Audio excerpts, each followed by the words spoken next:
días, somos en la Universidad de La Salle en la materia de geometría aplicada. Somos el grupo 2 y nosotros vamos a hablar de la separación de los sintéticos. El grupo está conformado por Iván Fonseca, Emily Torres, Diana Lugo y Loren Pérez.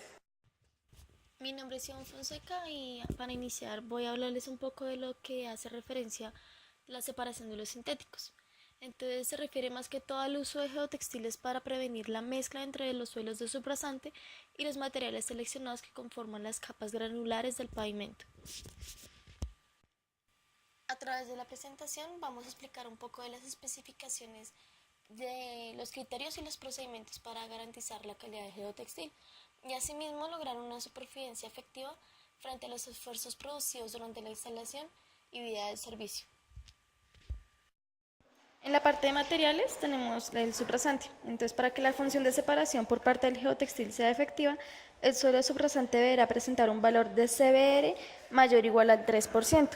Este valor es determinado con el ensayo escrito en la norma INB 169, que corresponde a la relación de soporte del suelo en el terreno. O también se puede tener un valor de resistencia al corte igual o mayor a 90 kilopascales. Este valor se determina a partir de los ensayos o del INB 152, que es compresión inconfinada de muestras sólidas, o INB 170, que es el ensayo de corte sobre suelos cohesivos usando la veleta. Los sitios para hacer las determinaciones serán los provistos en los planos de proyecto o los indicados por el interpretar. Además de esto, el suelo de subrasante no se podrá encontrar en condición saturada. Bueno, el siguiente material y pues el más importante es el geotextil. Las propiedades requeridas del geotextil para separación deberán estar en función de las condiciones geomecánicas del suelo de subrasante, de la granulometría y demás características del material que deba ser superpuesto, y de las cargas impuestas por los equipos durante la ejecución de los trabajos. Además, el geotextil deberá permitir en todo momento el libre paso del agua. Se podrán emplear geotextiles tejidos o no tejidos, elaborados a partir de polímeros sintéticos de cadena larga, compuestos con un porcentaje mínimo del 95% en peso de poliolefinas o poliéster. El geotextil a utilizar deberá cumplir con las propiedades mecánicas e hidráulicas que se indican a continuación. Para las propiedades mecánicas, acá básicamente tenemos una tabla que nos indica las propiedades de resistencia de los geotextiles y estas dependen de los requerimientos de supervivencia y de las condiciones y procedimientos de instalación. Asimismo, las propiedades hidráulicas serán explicadas a partir de esta tabla, donde se indica la propiedad, la norma de ensayo INB y el valor mínimo promedio por rollo. Bueno, mi nombre es Diana Lugo y hoy les voy a hablar sobre ejecución de los trabajos. Generalidades. El interventor exigirá al constructor que los trabajos se efectúen con una adecuada coordinación entre las actividades de preparación de la subrasante, la colocación del geotextil y conformación, también de compactación del material de cobertura, de manera que el geotextil quede expuesto el menor tiempo posible. Preparación de la subrasante. La colocación del geotextil solo será utilizada por el interventor cuando la subrasante se haya preparado adecuadamente, removiendo los bloques de roca, troncos, arbustos y demás materiales inconvenientes, y excavado o relleno hasta la cota de diseño, de acuerdo con los planos del proyecto o instrucciones del interventor. Colocación del geotextil. Extensión. El geotextil se deberá extender en la dirección del avance de la construcción directamente sobre la superficie preparada, sin arrugas o dobleces. Si es necesario colocar rollos adyacentes del geotextil, estos se deberán traslapar o unir mediante la realización de una costura de acuerdo al inciso B de este numeral. El traslapo mínimo se indica en la tabla 231.3 y será de 30 centímetros. El traslapo a colocar será el sugerido por el constructor y aceptado por el interventor y dependerá tanto del CBR de la subrasante como del tráfico que vaya a circular sobre la vía durante la construcción. Para el final de todos los rollos, el traslapo mínimo será de 1 metro. En reemplazo de este traslapo, podrá usarse una costura bajo las condiciones descritas en el inciso B.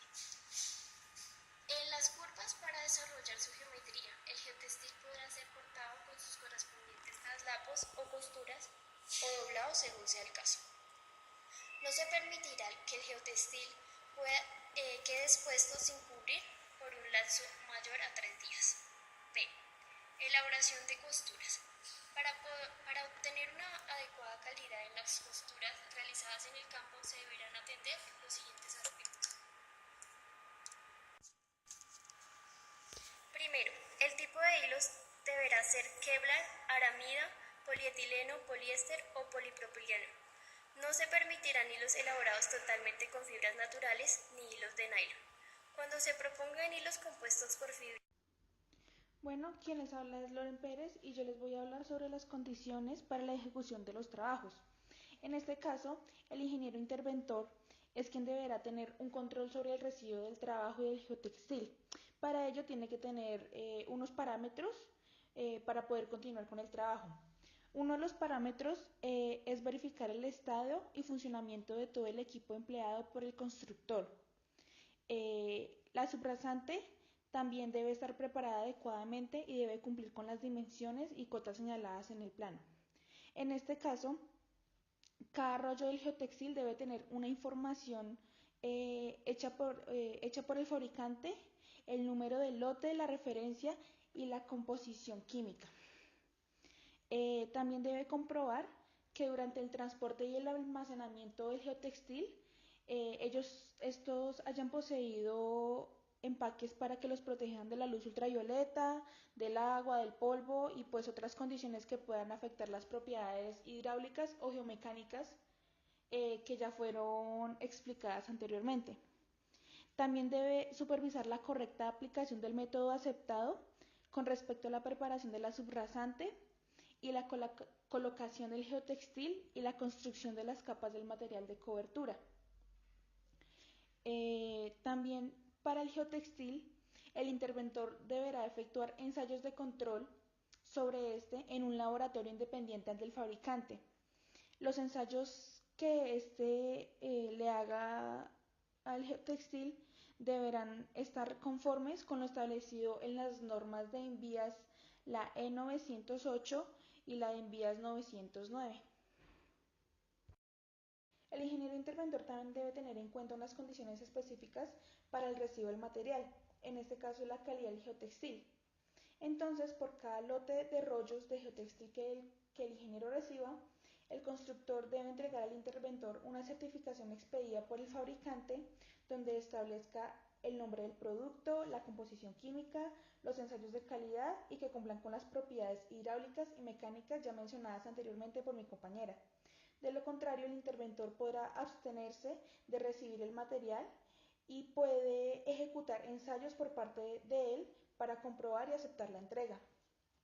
El interventor también puede escoger rollos al azar equivalentes a la raíz cúbica del número total de rollos por lote. Se evaluarán rollos de 400 a 600 metros cuadrados de área y se llevarán especímenes a distintos laboratorios distintos a los del fabricante y no se admitirá ninguna tolerancia sobre los límites establecidos en las tablas 231.1 y 231.2 anteriormente ya mencionadas. Ahora les voy a hablar sobre la medida que se va a manejar durante la ejecución de los trabajos. En este caso, la unidad de medida que se usará para el geotextil es el metro cuadrado aproximado al número entero que queda a disposición del ingeniero interventor. El área se va a determinar multiplicando la longitud real medido a lo largo del eje por el ancho especificado en los planos o puede ser ordenado por el ingeniero interventor. Y pues no se van a tener en cuenta las áreas por fuera de estos límites por el efecto del pago. En la actualidad, los proyectos en sus diseños ya incluyen los geotextiles y o geosintéticos con el fin de llevar a cabo el control del drenaje y la separación de materiales nuevos con materiales existentes. La diapositiva que se muestra a continuación muestra un proyecto el cual se encuentra ubicado en Girardota. La primera imagen muestra el reto, es decir, lo que se tiene que llenar de geosintético o geotextil. Entonces, para la construcción de la nueva planta de la empresa Indural, en el municipio de Girardota se debía construir una vía de acceso. Los CBR encontrados en algunas zonas eran menores al 3%, por lo que era necesario estabilizar, y para las zonas en las que el CBR era mayor a 3% era necesario separar. En la segunda imagen se muestra cómo poco a poco el CBR era inferior a 3%. Debido a esto se instala un geotextil tejido Papco T2100, el cual cumple la función de estabilizar y separar los materiales. En la tercera imagen muestran el resultado del geotextil al que se le incluyó en este proyecto. Como se puede observar, una de las ventajas que ofrecen los geotextiles o geosintéticos como función es estabilizar y separar. Esto se puede entender más que todo a una obra más durable debido a que se pueden soportar mayores aplicaciones de carga en el suelo. Mejora su capacidad portante, es decir, está funcionando la estabilización del geosintético. Además, evita la contaminación de los materiales granulares empleados en la obra con materiales finos, que disminuyen su capacidad de drenaje, es decir, acá está empleando la función de separación de los geosintéticos. Esto hace que se vea una superficie estable sin deformaciones a largo plazo.